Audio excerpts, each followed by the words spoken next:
Hi guys, आजची माझी recipe आहे हिरव्या मुगाची उसळ बनवणार आहे. मी तुम्हाला दाखवते. मी भिजत घातलेले होते हिरवे मूग रात्री, त्यामुळे तुम्हाला आता मी हे बघा मोड आलेत कसे, किती छान मटकीसारखे. आता ह्याची मी सुकी भाजी बनवणार आहे. त्याची उसळ बनवायची आपल्याला. हे कांदा टमॅटर वगैरे सगळं टाकून हे सगळं मी मटेरियल आता कापून घेते आणि फ्राय करायला ठेवते. आणि जसे आपण नेहमी करतो घाटी मसाला वगैरे टाकून, तसं हे मी बनवणार आहे. तुम्ही बघू शकता. हे बघा किती छान मोड आल्यात, तुम्ही जवळून बघू शकता किती छान वाटतं ते. ह्याची मी आता चांगली चमचमीत आणि झणझणीत उसळ बनवणार आहे. दुपारच्या मुलांना नाश्ता करायचा आहे, त्यासाठी खाण्यास बनवते. आणि आपण जी पुऱ्या पण बनवलेल्या आहेत ना, त्या पुऱ्या पण आपण ह्याच्यासोबत खाऊ शकतो, रताळ्याच्या या स्वीट बटाट्याच्या. तुम्ही त्याला मराठीमध्ये काय बोलता? मी मराठीमध्ये त्याला रताळे बोलतो आम्ही. आणि हे बघा तुम्ही किती छान मोड आलेत, खूप छान आहे. हे बघा गाईज, मी आता हे कांदा टोमॅटो कढीपत्ता आणि कोथिंबीर तुम्ही बघू शकता, मी कापून झालेलं आहे माझं. हे बघा, आता मी ना तेल गरम करायला ठेवते कढईमध्ये. माझी जुनी कढई आहे, तुम्हाला परत सांगते. जुनी कढई असल्यामुळे मी तिचा वापर जास्त करते. आता याच्यामध्ये ना मी तेल टाकते आणि हे सगळं मी आयटम फ्राय करायला टाकते. हे बघा गाईज, माझं तेल आता उरलेलं होतं त्या पुरीचं, त्याच्यामुळे मी हे आता भाजीमध्ये पण मी ॲड करणार आहे. त्यामुळे आता मी हे कांदा टमॅटर वगैरे सगळं टाकते. आता याच्यामध्ये आपण पहिला कढीपत्ता टाकूया. थोडा तडक्याचा पाण्याचा म्हणजे धुतलेला आहे म्हणून त्याचा आवाज येईल जरा. आता नंतर आपण कांदा टाकूया. तुम्ही बघू शकता, म्हणजे मी तुम्हाला बघण्यासाठीच बनवते व्हिडिओ. ही माझी सवय आहे बोलण्याची, तुम्ही बघू शकता म्हणून.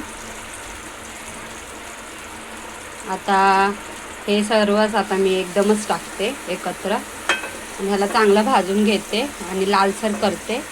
आणि मग आपण हा ना हिरव्या मुगाची उसळ जी बनवायला करायची आहे आपल्याला, त्या आपण ह्याच्यामध्ये टाकायची आणि त्याचं भाजी बनवायची, म्हणजे उसळ. हे बघा गाईज, आपलं बघा हे लाल कांदा वगैरे झालेला असेल. हे बघा होत आलं आहे. आपण फ्राय करतो आहे, त्याची तयारी करतो आहे हिरव्या मुगाची उसळ बनवण्याची. आणि हे पुरीसोबत चपातीसोबत खाऊ शकतो आपण. हे बघू शकता, माझी भाजी बनवायचा प्रयत्न करत आहे मी, म्हणजे मी बनवते. हाय गाईज, आता आपण ह्याच्यामध्ये लाल कांदा वगैरे झालेला आहे आपला भाजून. आपण आता हळदी पावडर टाकूया, आपल्याला अंदाजे पाहिजे तेवढी चिमूटभर. हे बघा मी टाकते. आणि मीठ पण आताच टाकू शकतो आपण, म्हणजे आपल्याला अंदाज भेटेल. हे बघा, चवीपुरतं मीठ टाकायचं.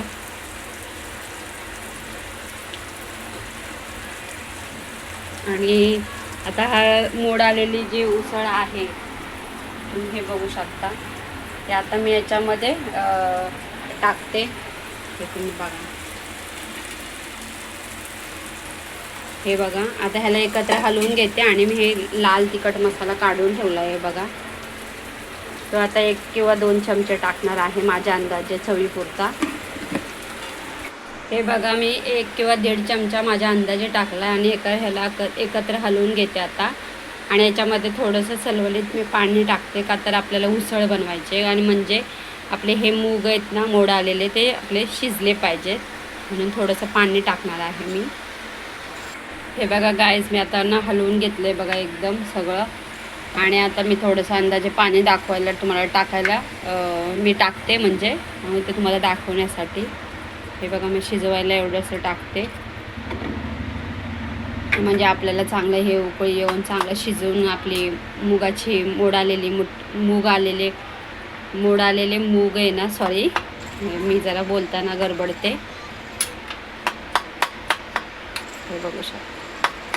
आता मी याला चांगलं ना झाकून ठेवते आणि मस्तपैकी 10-15 मिनटं आपलं हे शिजून होईल. आणि उसळ झाली की तुम्हाला रेडी दाखवते. हे बघा झाकून ठेवले गाईज. आता आपल्याला 10-15 मिनटं चांगलं शिजवून घेऊया आणि मग त्याची झाली उसळ तयार की तुम्हाला मी एका वाटीमध्ये या डिशमध्ये सर्व करून दाखवते. आणि कशी वाटते ते कमेंट्स, लाईक करायला, शेअर करायला विसरू नका. सबस्क्राईब पण करायला विसरू नका. आणि काय कमी जास्त असेल तर मला हमेशा सांगत जावा. ज्यांना माझ्या जेवणाच्या रेसिपी आवडतात त्यांना पण काय कमी वगैरे पडलं तर मला सांगत जावं. या तुम्ही काय ॲड करता ते पण मला सांगत जावा. चला बाय. नेक्स्ट टाईम भेटूया. मला आळूवडी तुम्हाला करून दाखवायची आहे. तुम्हाला नंतर दाखवते मी. बाय. रेडी झालेली आहे. तुम्ही बघू शकता. आता मी हे सर्व करते डिशमध्ये आणि तुम्हाला दाखवते. हे बघा गाईज, माझी उसळ रेडी झालेली आहे. तुम्हाला कशी वाटते कमेंट्समध्ये सांगा. लाईक मी, शेअर मी, सबस्क्राईब करायला विसरू नका. बघू शकता. हे बघा